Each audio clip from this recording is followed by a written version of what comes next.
All right, so we're going to be doing some Eric Carle inspired art today, and I'm going to be using some tempera paint. I put some into these ice cube trays. If you don't have ice cube trays, that's okay. Use what you've got.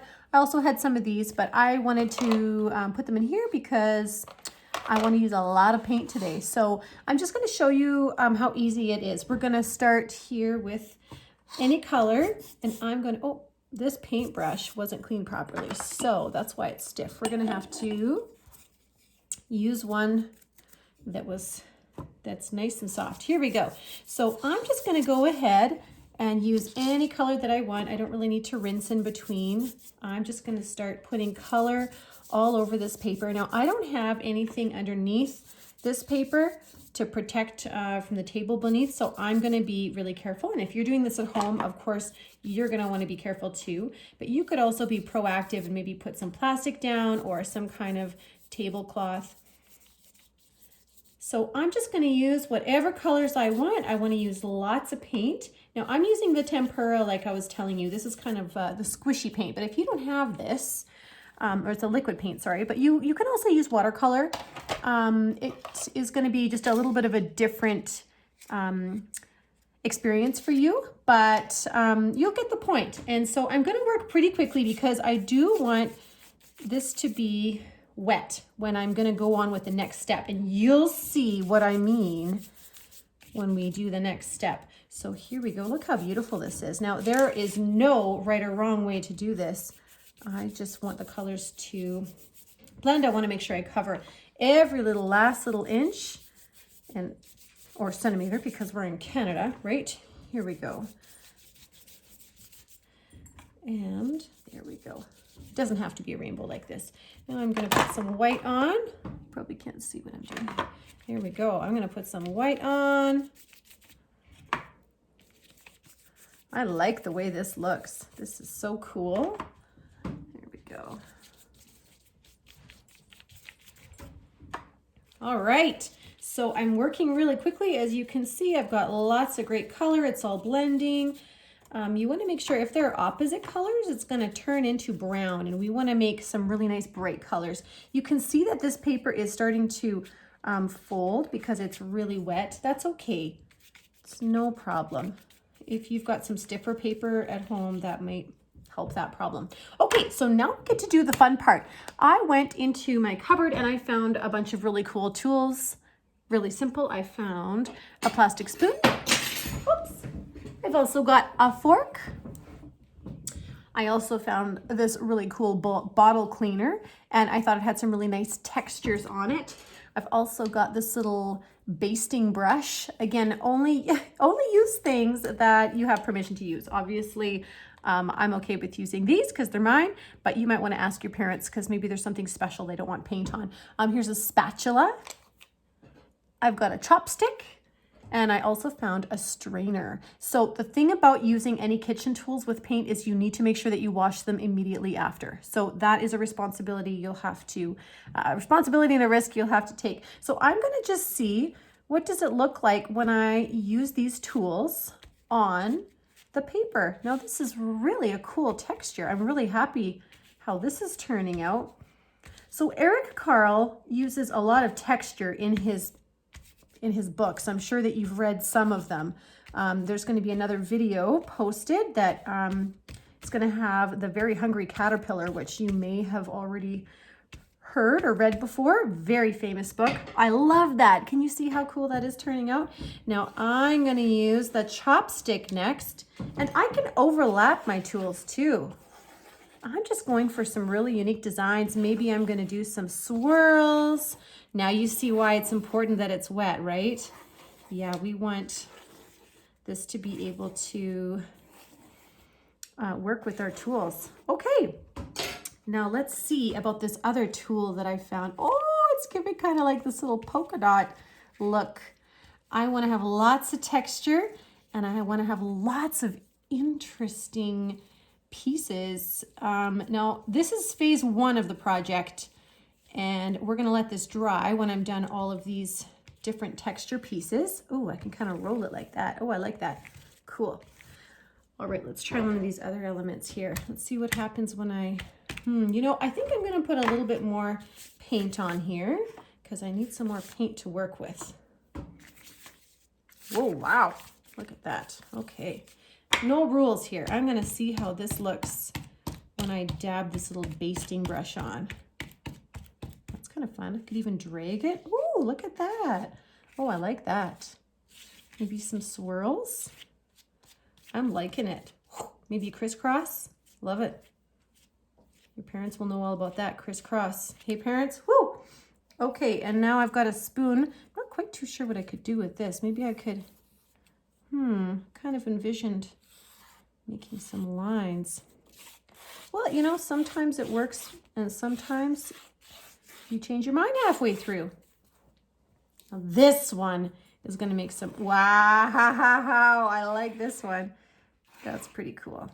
All right, I kind of want to have my name, my initials in there. I've got an R for my first name and an L. Now, no one else might be able to see that, but I will know it's there, so that's pretty special. All right, and then I've got this cool spatula here. I'm going to try something really cool all the way around. I like that. Okay, cool. We are done, boys and girls. And I love the way it turned out. I'm going to let this dry and then we're going to go on to the next phase. And by the way, this is one that I did. You could do several of these. You're going to see what I mean when I get to the next phase. We're going to want to have lots of different pieces to choose from because we're going to be making some art from the paper that we're making. All right, here we go.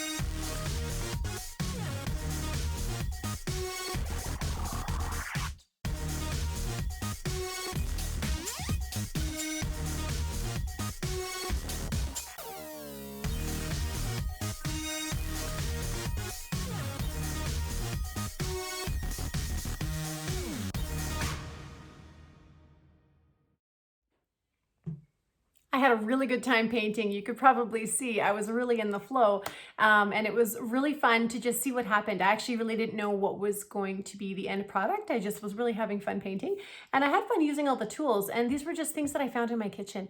Again, please ask for permission before you use something because you need to also take into consideration what kind of paint you're using. So I was using tempera paint, which is a washable paint.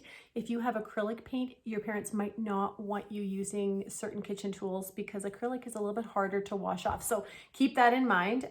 Oops, camera's wobbling there. And if you don't have that kind of paint, just use the watercolors and just, it's just going to be a different kind of texture. Just use what you have. I've got these kind. These are kind of glittery ones and these are regular ones. Just use what you've got. And you know what, if you don't have paints, you can just use markers and you can just do different designs within the markers too. So yeah, have fun with that. I wanted to show you what the final product looked like for these. And I think that they're beautiful. I love the way they turned out. And in fact, I'm thinking I might keep one or two of these just the way they are. I really love the way that they look. But the whole purpose is to be making some art with the inspiration of Eric Carle. And this is his artwork. This book, The Very Hungry Caterpillar, is a very popular book. You've probably read it before. And if you notice in the pictures, there's a lot of texture. There's a lot going on. It's not just a green caterpillar. It's not just a yellow caterpillar. There are lots of different texture, and each individual section almost looks like a different piece. So that's pretty cool. I just love this book. I love the different textures and the colors. It's going to show you a couple more examples because we're going to have to wait for that, for the beautiful pictures to dry. See, it's not just yellow, not just orange. It's a combination, and it's definitely got some texture to it. Here we go. All right, remember this, on Monday he ate through 1 apple, 2 pears, 3 plums, 4 strawberries, 5 oranges. My son loves that part, and he loves to stick his finger right in the holes here. It's so cute. All right. See, very creative. The leaf has so much texture. My favorite picture is coming up. This one here. So we're going to have fun making art, making more art. Again, you can leave those beautiful pictures the way they are, or you can use them for phase 2, which is coming up next. So stay tuned. Hello and welcome back.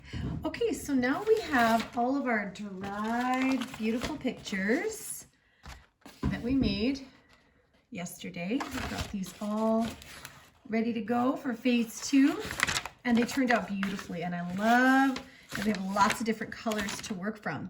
So now what we're going to do is we're going to choose an image. I really love flowers, and since spring is here and summer is actually on the way, I'm wanting to do a very simple drawing of a flower. So it's going to look something like this. Again, I'm just doing a quick sketch. I do think it's a good idea to have a little idea.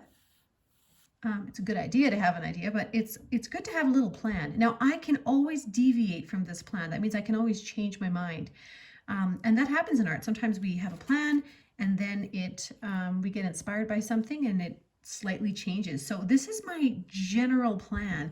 Now, what I'm going to do is I'm going to use some scissors, and I'm going to cut out portions of my beautiful painting here that's dried, and I'm going to be placing them in these little spots. So I'm going to put this now into time lapse, so you're going to see in fast motion how it turns out.